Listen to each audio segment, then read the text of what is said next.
अस्सलामु अलैकुम वरहमतुल्लाहि वबरकातुहू। वानियमबाड़ी के मशहूर व मारूफ शायर असागनी मुश्ताक रफ़ीक़ी साहब का एक कलाम पढ़ता हूँ, सुनिएगा।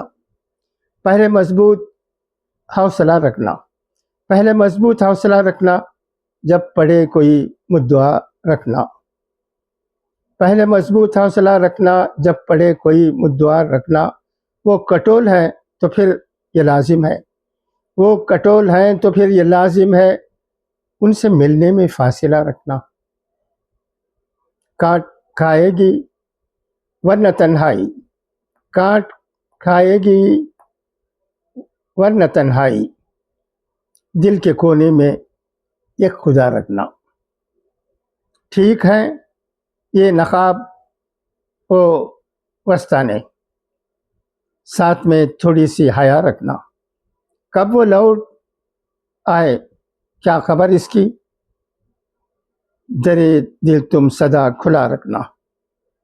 काम आएगा, काम आएगा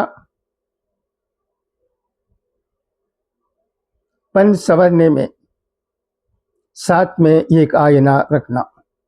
शौक से उनका गम उठा लेंगे हम, उनको आता नहीं गिला रखना। शौक से उनका गम उठा लेंगे, हमको आता नहीं गिला रखना।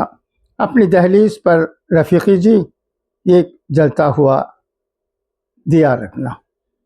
अच्छा, तो अब इजाज़त, इंशाअल्लाह फिर मुलाकात होगी। खुदा हाफिज़, फ़ी अमानिल्लाह।